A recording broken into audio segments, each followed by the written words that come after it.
Welcome back wears. ویسے آپ نے ابھی مینشن کیا, آپ نے ریفر کیا to the last sermon of the prophet, اور ان ادر ورڈز جو کہلاتا ہے خود پر حجت الوداع, اس سے ہم کیا سبق حاصل کر سکتے ہیں؟ دیکھیے یہ خطبہ حجت الوداع ایک fundamental declaration of human rights ہے. اس سے بہتر ڈکلیریشن آف ہیومن رائٹس اتنا مختصر انسانی حقوق کا ایسا دستاویز کائنات میں نہ اس سے پہلے بنا نہ اس کے بعد دیا جا سکتا. اس کے اندر جن جن ایلیمنٹس کو ڈسکس کیا گیا ہے آج کے معاشروں میں, اگر صرف ہم اس کو بنیاد بنا لیں تو ہر قسم کا ظلم ختم ہو سکتا ہے, ہر قسم کی ایکسپلائٹیشن ختم ہو سکتی ہے, ایک ایسا جسٹ اکنامک اور مانیٹری سسٹم بن سکتا ہے کہ انسانیت رشک کرے اس کے اوپر. حضور صلی اللہ علیہ وسلم نے سب سے پہلے جو بنیاد ہے توحید, رسالت, آخرت, عقیدہ, اللہ کی توحید, اللہ تعالیٰ کی وحدانیت, ان تمام باتوں کے بعد حضور صلی اللہ علیہ وسلم نے اسٹریٹ اوے ایمفسائز کیا ربا کے اوپر. اکنامک ایکسپلائٹیشن, ربا اور سود کا نظام, لوگوں کو واضح طور پر جو پرنسپلز اور پیرامیٹرز دیے اس میں حتمی طور پر فیصلہ کر دیا کہ مسلمان نہ تو ربا لے سکتا ہے نہ ربا دے سکتا ہے. جب ربا ایسے معاشرے میں ہوتا ہے جہاں پر ظلم و ستم ہو, جہاں پر ایک دوسرے کے ساتھ لوٹ کھسوٹ ہو, جہاں پر مادیت, جہاں پر مادہ پرستی, اور جہاں پر اللہ اس کے رسول صلی اللہ علیہ وسلم کی محبت اور تعلق کا کوئی واسطہ نہ ہو, مٹیریلسٹک سوسائٹی میں ہو. ایک اسپرچل اور ایک روحانی سوسائٹی میں جہاں محبت ہو, پیار ہو, تعلق ہو, غریبوں, مسکینوں, یتیموں, بیواؤں کا دھیان کیا جائے, وہاں کے لیے ڈائمیٹرکلی اپوزٹ کانسیپٹ ہے ربا. ربا وہاں ہو ہی نہیں سکتا. ربا جس لیول کی ایکسپلائٹیشن ہے جو ہم ڈسکس کر چکے ہیں تفصیل اس کی, تو ربا کے نظام کو حرام قرار دینے کے بعد حتمی اور مکمل طور پر حضور صلی اللہ علیہ وسلم نے براہ راست بردرہوڈ کی بات کی.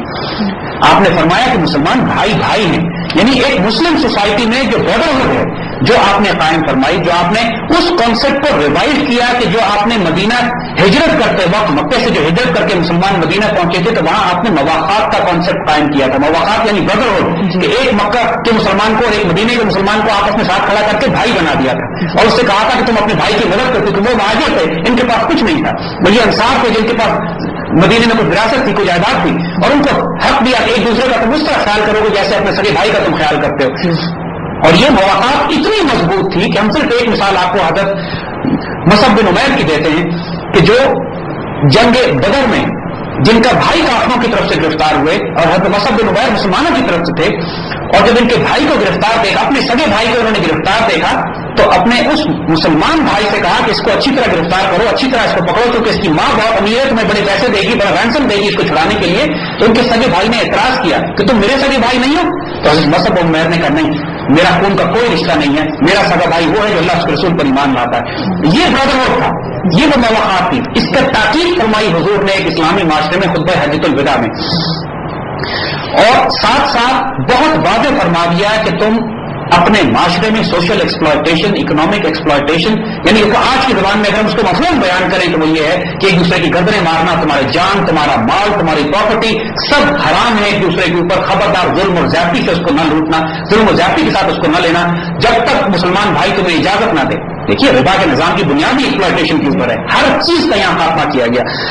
اور اس کے بعد عورتوں کے حقوق, یعنی وومن رائٹس کے حوالے سے حضور صلی اللہ علیہ وسلم نے جو باتیں بیان فرمائی ہیں حجۃ الوداع میں, ہم اس کا ذکر اس لیے کریں گے کہ ہمارے اسلامک اکنامک سسٹم میں اس کا بہت بڑا رول ہے. عورتوں کو جو وراثت کا حق دیا گیا ہے, عورتوں کو جو پراپرٹی رائٹ دیے گئے ہیں, عورتوں کو جو اپنے کاروبار کرنے کی اجازت دی گئی ہے, تو عورت کی پہلی وائف حضور صلی اللہ علیہ وسلم کے ازواج مطہرات میں سیدنا خدیجہ رضی اللہ عنہا تاج خاتون تھی. یہ تمام رائٹ, لیکن اس کی تاکید دیکھیے, کیونکہ وہی بات ہم کر رہے ہیں کہ معاشروں میں ایسی چیزیں ہوتی ہیں کہ جو اتنی گہری دبی ہوئی ہوتی ہیں, اتنی گہری ہوتی ہیں کہ ان کو نکالنے میں وقت لگتا ہے, اوور نائٹ نہیں ہوتا یہ سارا کام. 23 سال کی حضور صلی اللہ علیہ وسلم کی تبلیغ اور ایک اس جد و جہد مسلسل کے بعد آخر میں جن باتوں کی آپ بار بار تلقین اور تاکید فرما رہے ہیں, یہ تو تاکید ہے. ربا تو آپ نے باقاعدہ نظام جاری تھا, آپ نے ختم کروایا, آپ نے فائنلی کینسل کیا اس کو کہ آج کے بعد تمام جاہلیت کے سود معاف کیے جاتے ہیں, ختم کیے جاتے ہیں. جیسا آپ نے ایک بہت سی چیز کو ہائی لائٹ کیا کہ اسلام یہ کہتا ہے کہ collective benefit to society is more important than the benefit to an individual, which takes me to capitalism again. اس لیے کہ کیپٹلزم کی بنیاد ہے پروفٹ انسینٹو پہ, وہ انسینٹو یا وہ فلاسفی جو کہلاتی ہے کہ آپ ٹریڈنگ میں یا کسی بھی چیز میں اگر اپنے ذاتی بینیفٹ کو پہلے دیکھو گے تو اوور آل سوسائٹی بینیفٹ زیادہ کرے گی. اس کو اگر ہم کاؤنٹر پلیس کریں اسلامک سسٹم کے ساتھ، ہم آپ کو بتائیں گے. دیکھیے جیسے وہی ہم عرض کر رہے ہیں کہ ہم اب کمپیرزن بھی کریں گے. ہم آگے جا کے یہ کمپیرزن کریں گے کہ ایک کیپٹلسٹ اکانومی اور ایک اسلامک اکانومی میں کمپیرزن کیا ہے، انسٹرومنٹس کیا کیا ہیں، فرق کہاں پہ آتا ہے. بات ہم اپنی ٹرمینیٹ کر رہے تھے خطبہ حجۃ الوداع پہ. جو charter of human rights and dignity, کسی کالے کو گورے پہ فضیلت نہیں ہے، کسی گورے کو کالے پہ فضیلت نہیں ہے، بنیاد تقویٰ کے اوپر ہے. تقویٰ ایک اسپرچل کانسیپٹ ہے، ایک روحانی کانسیپٹ ہے. دیکھیے جو کانسیپٹ دیا گیا ہے اس معاشرے میں، جو پیرامیٹرز اور آؤٹ لائن دی گئی ہے ایک ایسے معاشرے کی کہ جہاں پر ایک اسلامی نظام ہوگا.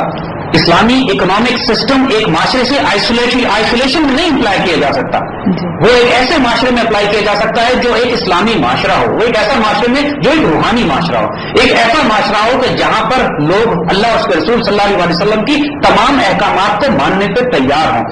یہ نہیں ہو سکتا کہ بٹس اینڈ پیسز میں ہم کچھ ڈوز اینڈ ڈونٹس، کچھ رولز ریگولیشن اپلائی کر دیں اور اس کو کہیں کہ ہم نے اسلامی اکنامک سسٹم نافذ کر دیا یا ہم نے شریعت نافذ کر دی. اب ہم کے جو جسٹ اور اکنامک اور اسلامک مانیٹری پرنسپل اور مانیٹری سسٹم ہے اس کے پیرامیٹرز کیا ہیں، ابھی ہم اس پہ بات کرتے ہیں. دیکھیے جو کور کانسیپٹس ہیں، جو بنیادی کانسیپٹس ہیں کہ جسٹ اسلامک اکنامک سسٹم کے جس کے نتیجے میں معاشرے میں کیا ہوگا، جو آئیڈیل رول ماڈلز ہیں وہ کیا ہیں. سب سے پہلی بات کہ وہ ایک روحانی معاشرہ ہوگا. اس معاشرے کے لیڈرز رول ماڈلز ہوں گے. اس معاشرے کے لیڈرز اس کے اعلیٰ ترین انسان ہوں گے.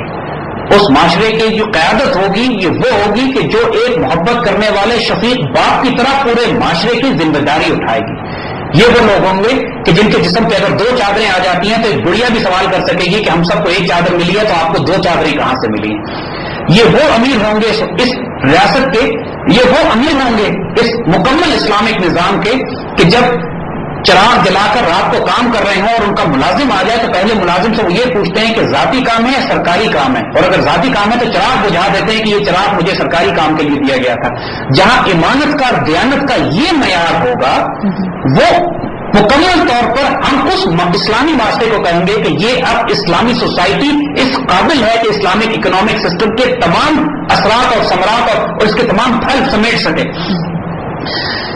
جو سب سے کور کانسیپٹ اس معاشرے کا ہے، یاد رکھیے گا، حرام اور حلال کا کانسیپٹ ہے. ہم مسلمان بہت زیادہ ڈائریکشن کانشیس لوگ ہیں. ہمارے ہاں صرف شراب اور سور حرام نہیں ہے، آٹا دال روٹی چاول گندم بھی حرام ہے اگر حرام رزق سے خریدا گیا. ہمارے معاشرے میں ایک ایسے معاشرے میں جس میں لوگ حرام چھوڑنے پہ تیار نہ ہوں، ایک ایسے معاشرے میں جس میں لوگوں کا رزق حلال اور حرام کی پرواہ نہ کرتے ہوں، ایک ایسے معاشرے میں کہ جہاں پر لوگوں کے سورسز آف انکم ڈیفائن نہ ہو، ایک ایسے معاشرے میں کہ جہاں پہ لوگ اللہ کے دیے ہوئے ایمانت کو خیانت سمجھ کے خرچ کرتے ہوں، وہ معاشرہ اس کے بعد اگر وہ یہ کہے کہ ہم اسلامک اکنامک سسٹم قائم کریں گے تو یہ ممکن نہیں ہے اس کے لیے. لہذا سب سے پہلے جو بنیاد ہے اسلامی معاشرے کی، جیسے ہم نے کیا کہ وہ ایک روحانی معاشرہ ہوتا ہے. لیکن جیسا کیا یہ آئیڈیل اسٹیٹ آف افیئرز حاصل کی جا سکتی ہے ایسی سوسائٹی جہاں دیانتداری ہو، آنےسٹی ہو، ایک دوسرے کا خیال، ایک دوسرے کو پرائرٹی پہلے دی جائے اور سوشل بینیفٹ جو کلیکٹو ہو سوسائٹی کو پہلے دیکھا جائے. بات چونکہ یہ تاریخ میں پہلے ہمیشہ ہوتا رہا اور ہو چکا ہے. سو وی ہیو جیسے ہم نے ایسا کیا آپ کو کہ یہ پورے معاشرے ہمارے پاس موجود ہیں. یہ جو خلافت عثمانیہ تھی، اندلس کی مسلمان حکومت تھی، مسلمانوں مدینے کی ریاست تھی، بڑی بڑی مسلمان ریاستیں اور بنائی گئی ہیں. یہ تمام ریاستیں انصاف پہ عدل پہ قائم تھی. معاشروں کے اندر ربا اور سود کا نظام نہیں تھا. معاشروں کے اندر جو کرنسی جاری ہوا کرتی تھی وہ ریئل ویلتھ پہ چلا کرتی تھی. معاشروں میں ایکسپلائٹیشن کا نظام نہیں تھا، عدل تھا، انصاف تھا. یہ آئیڈیل رول ماڈلز جو ایک اسلامی معاشرے کی تمام خد و خال بتائیں گے. دیکھیے جو میڈیم آف ایکسچینج ہے ایک اسلامی معاشرے میں، it has to be real wealth. اس میں کوئی کمپرومائز نہیں ہے. پیپر کرنسی جو آج کل جاری ہے جس کے پیچھے کچھ نہیں ہے، جو فیک فراڈولنٹ فیٹ کرنسی ہے، اس کے بیسس پر اس کے اندر رہتے ہوئے کسی قسم کا کوئی اسلامک سوشل آرڈر قائم نہیں ہو سکتا. جی جی صاحب، we'll continue on the same but before that we have to go on a short break.